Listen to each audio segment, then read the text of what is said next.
1. And it's starting to rain. Good morning, everybody, to our ADU reality. In a previous video, what were we thinking? we alluded to the fact of why we're building our ADU. But generally, people have one of three purposes, or they may combine some of them purposes based on what they want. But the three purposes of building an ADU are: 1, income generation, or 2, you want family member to stay in, so a multifamily dwelling, or 3, as an occupant, you may age out of your existing house and want a smaller house. So it's a way to stay on your property and occupy it. Now, based on your purpose, there are several factors to consider. Yolanda, why don't you talk about those factors? All right. First of all, I'm going to get us out of the rain a little bit. And then we'll start on factors, purposes 1, 2, and 3. Yeah, we'll be right back. Yeah, it did just start raining. We're just going to push through it. Yeah. Right? We're Yeah. just going to push through it. All right. Remove the chairs. Hopefully the lens doesn't get wet. But what can we say? Yeah. This is what we got. So Okay. raining. So this is our reality. This is our ADU reality. All right, so we left off on 3 purposes that people might consider. 1 was income generation. No, the second one, no particular order. Family, multi-generational living. And then number 3, owner occupancy. Or there could be 4. It could be a combination of one of the 3. Correct. You could have like a primary purpose and a secondary purpose. Sure. Okay, so we'll talk about, and we're just going to touch on these for a few minutes. These are things that we considered along our journey. So, income generation. What are your thoughts on that? I mean, it's a way to get a return on investment. It's a lot of money you're spending into this, and how do I try to come to a break even or even make a profit. As you get older and you're living on a fixed income, it becomes more important. So, Okay, all right. I mean, I think that's a lot of what people are thinking. Right. Yeah. Right. And I'll play the counter side of that, because you talked about, you're like, of course you will. You talked about income generation and return on investment. I think those 2 things go hand in hand. Yeah. I think that sometimes people are looking at the income generation part without calculating their break-even point on their return on investment. That's true. Yeah. So That's I'm going to use solar, for instance. Mm-hmm. We've had solar since 2019. So we've had solar for 6 years now. 6 years, yeah. Before we decided to make that purchase, we calculated what our energy bills were in relation to the cost of ownership for solar and how many years it would take us to reach our break-even point. And it took us about 6 years. Yeah, 6 years. To reach that break-even point. And I'm using a parallel example, but not the same example on purpose. But the same concept applies in relation to return on investment and break-even point. I would give caution for those who are thinking about income generation. When you look at your break-even point, it's a long ways to go. Well, Yeah. It's just not the cost to build. Oh, it was, $200 per square foot. It was also the fees, the taxes, the increased homeowners insurance. Yeah. If you have property taxes too. Yeah. Exactly. If you have to put solar in, if you have to do residential sprinklers, so it is more than just the build cost per square foot. No, and then as you are trying to generate that break-even money, you got maintenance and upkeep, and it's going to drag out the duration of it. So, I mean, unless you got a lot of time, it may not be the best source. Right. But people are doing it Right. because they may not.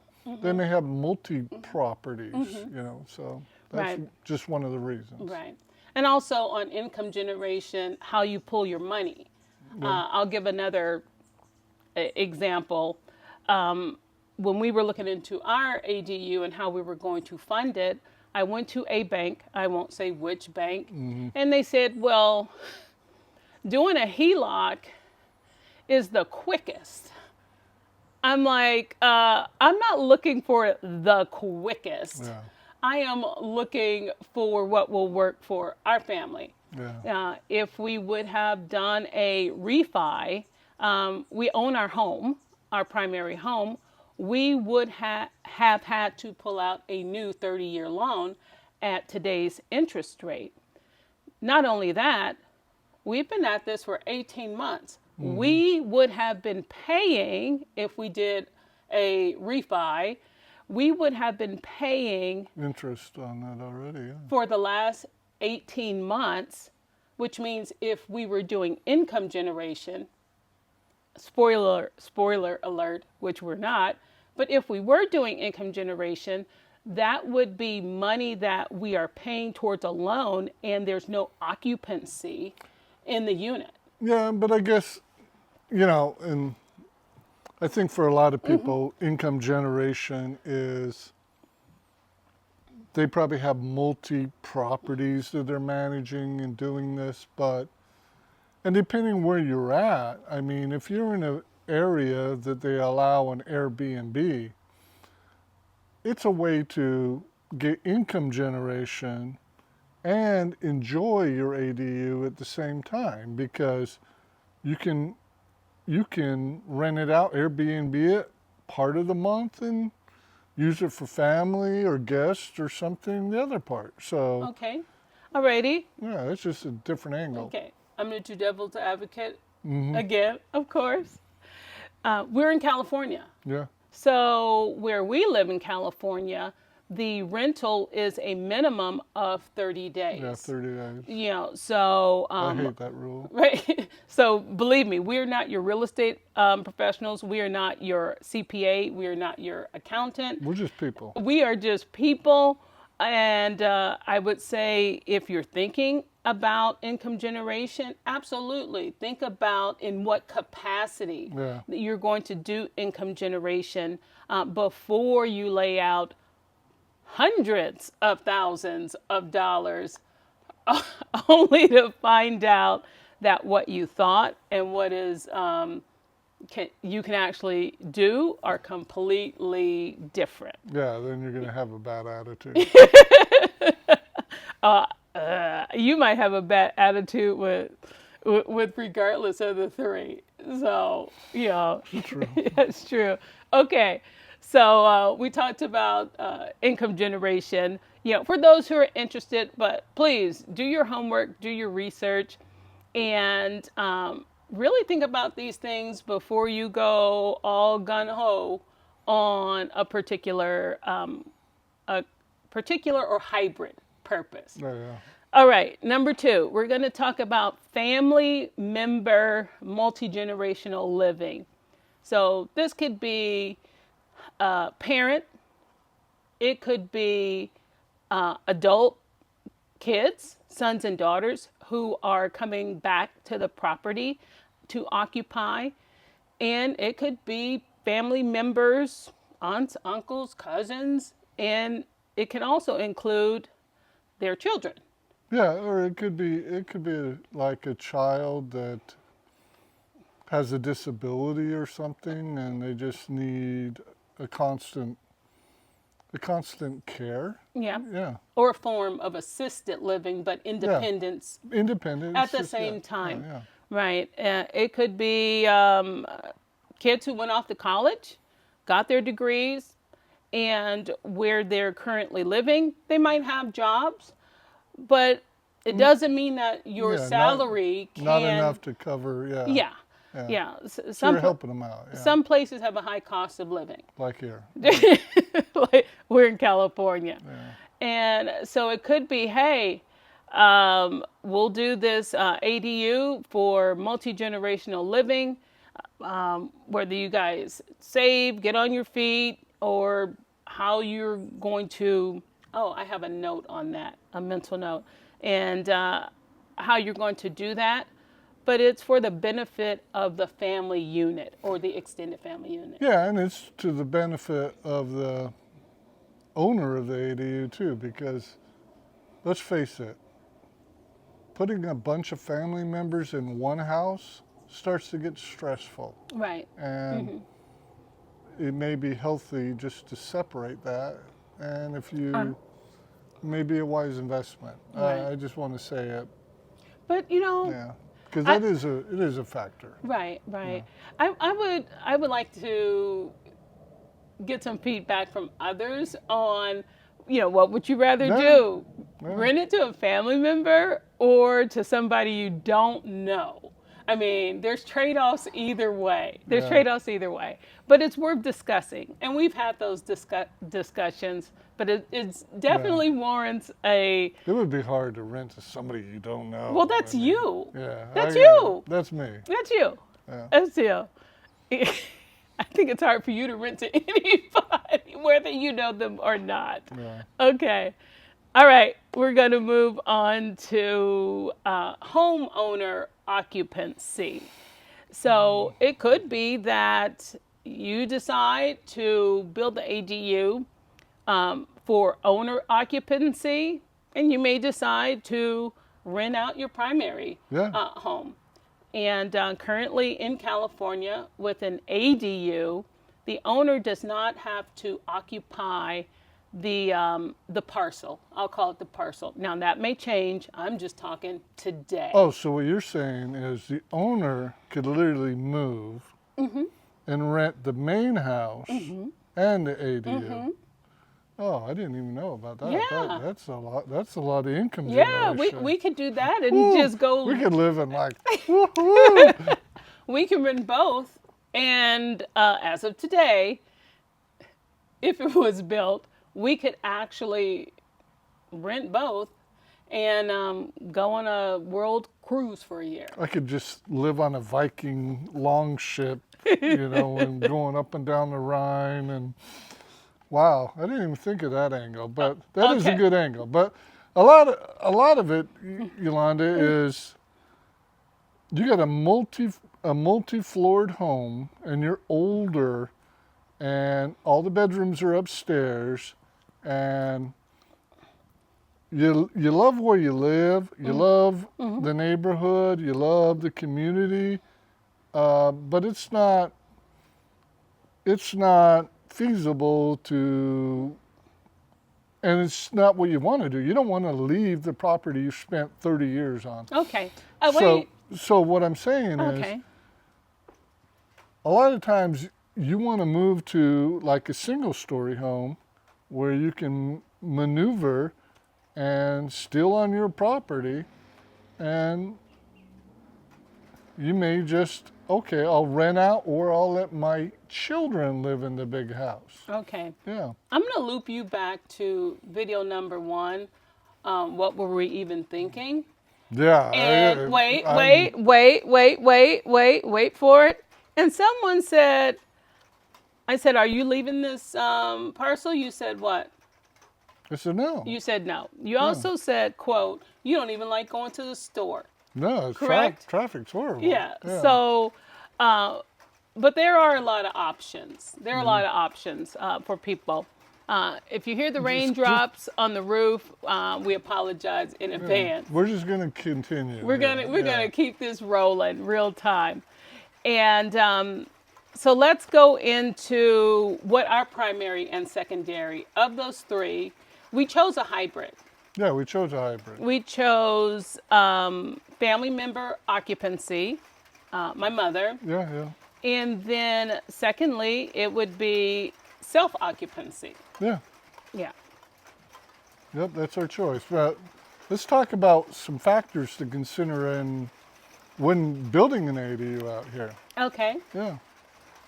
So one of the factors is depending on your purpose. I mean, if you're going to rent it out, there's some levels of privacy you need to build into this True. project. Yeah. True. And I'll add on that, in contrast, as you can see our lot, we went for an open connection between the primary home patio and the ADU. So we will not have any fences back here. We will not have any physical barriers. We wanted that connection. Yeah, yeah. We even thought about where we were going to put the doors in relation to the entrance from the street to the ADU, and where we're going to place the doors for privacy, safety. And we would have chose a different layout, probably a smaller ADU, if we were looking for generating income. Yeah. Yeah, and I would say that because we have 2 bedrooms. Yeah, it's big. Yeah. But we only have 1 bathroom. Yeah. I think if we were going for income generation, we would have had 2 bedrooms and 2 smaller bathrooms instead of 1 big bathroom. What do you think? Yeah. Well, I think if we were going for income generation, it wouldn't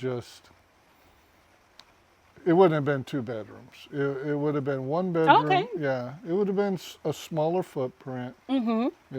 And but we Raindrops. went a little larger because we have plans of living. Yeah.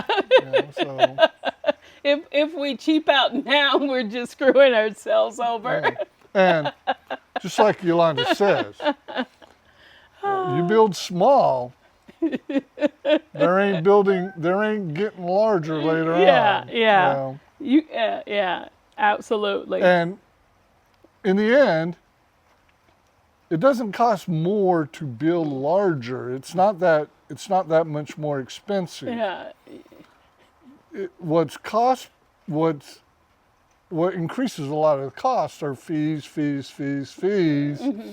So, a couple hundred more square feet doesn't really make the change in the end. Right. You've already gone over the hump of your eyes bulging out on the cost.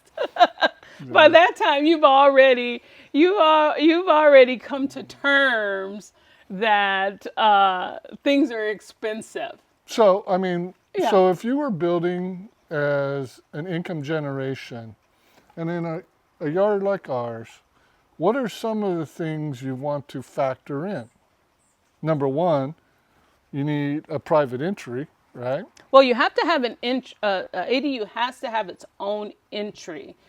But when we're talking about private entry, we're talking about doors. I mean, do you put the door furthest away from where the primary residence is so that it's more private? Yeah. Or do you put it to where people have to traipse through what is kind of your backyard just to get into their unit? Yeah. Yeah. So, but as we wrap this up, I mean, there's a lot to think about. I mean, we went through this process. We're at 18 months, but this was really years of conversation. It's just not years of conversation. We went and stayed at a lot of That's ADUs true. Well, as Airbnb. Airbnbs. Yeah. Just to get ideas. Yeah. And to see how they did Yeah. it. Like, we've been somewhere there's the private entrance and you're really not interacting with the homeowner. Right. Mm-hmm. We've had ones where there will be like little pony walls or little walls that give the occupant of the ADU some privacy and allows a homeowner to use their existing patio. Yeah. And so those are all things to factor in, and where you situate it. Like You may want to situate it to the left or right to maximize its privacy and give the owner more land use per se. True. Where, as you can see, ours, we've centered it because our purpose wasn't income generation. Our purpose was connectivity to the main house and to multi-use, big patio and everything that two dwellings can share in that. Right. Yeah. Right. Absolutely. Okay, well, it stopped raining again, Yeah, so it's felt it's good. It I felt good, know yeah. it's like it's good. I'd rather it rain today because tomorrow is poor day for the concrete. Yeah. Oh, don't rain tomorrow. Let's not hope it rains too much, because if there's water in there, they ain't going to be able Yeah. to pour. But Do we want to go into what we might talk about? Again, oh, thanks everyone who has subscribed. Please like, share, subscribe. Thanks everyone who's and hit that notification button. and hit the notification bell. Yeah. Thanks to everyone who, if you're looking at the shorts, I come out here every evening to do a quick short, and that's what you're seeing on the short. You're seeing progress on the short, Yeah. and then our goal is once a week to do a long, to talk on topics that we've encountered through this journey. Yeah. Yeah. So we were talking. Did we want to in a future videos? We're gonna talk about categories of cost. I'll call them categories of cost. Yeah, absolutely. Yes. I think that's important because there's a lot of costs that it's not just Yeah. $250 per square feet. Yeah. No, Yeah. there's a lot of other costs, and Yeah. you need to be prepared for that. Yeah. And you need to understand why it is, and you need to plan for that. You need to plan for Because it. If you don't plan for it, you may, You're gonna be upset well, it may, on your budget. it may be this. It was 250 square feet, Yeah. and then all these fees come along, and now my 600 square feet ADU is now 150 square feet ADU. Because you didn't. You went lower. Yeah, I went lower because I didn't plan all these other fees that I didn't know about beforehand. It would go higher How would it go higher? because the cost of the structure is constant in relation to the total. What I'm saying is, I budgeted Okay. for this Okay. much. Got it. I didn't know about all these other Correct. costs. Correct. Now I've had to reduce my overall square feet Well, to stay in budget. you have to make some trade-offs. Yeah, You can reduce your square feet. You can kibosh the project. You can wait and save money. yeah. I mean, I think the reality is they would be on YouTube doing my closet build reality is what they would be doing. no. Yeah. Okay, but we're going to leave that debate up. But it's a good point. It's a good, very valid point. We clearly, as But quite often, I think it would help a lot of people to understand all absolutely, this because absolutely, yeah, as we've went through those phases, we weren't totally clear on all of it. correct. Yeah. Yeah, and the term cost to build, it depends who's giving you that number because we're talking about our total cost Yeah. to build. And depending what professional you're talking about, that number is completely different and it is not in totality. No, it's not. So we're going to go through the categories that we encountered for our total cost to build the categories so far. Yeah. So far. And it will just be an example because the situation's always going to be different depending on your contract with a certain builder or city, county, I'll go into state, that. We'll go into that. We'll go into that. regulations, yeah. But it is yeah, you'll have to, each person who goes in this has to decide what they want to increase, decrease, hold, you know, borrow, but Yeah. yeah, to where it's still effective. Okay, we were on like, share, and subscribe, and hit the notification bell. Or and comment, because if you want to see something in particular, comment it, and Yolanda will Yolanda will. yeah, Yolanda will. By the way, Yolanda. Yolanda will. Well, and on that feature, write down the comments are not enabled. So someone did reach out to me to let me know that. And I'll have to revisit that. And it has to do with the over or under 18 or 4 kids thing. I see. So we'll have to revisit that. So, but you can still like, Yeah. you can still subscribe, you can still hit the notification bell, and we'll work out the comment thing. Yeah, we'll have to figure that on out. that. Yeah, we'll work that out. Okay. I think All right, I think that's it's a wrap. Yeah. All right. Thanks for joining our ADU reality. As you see, this is our authentic opinions and our talking points of agreements, non-agreements, but this is just how we hash these things out, and we're sharing that experience with Yeah. you. Most of the time, we don't even agree. So. But we agreed on this.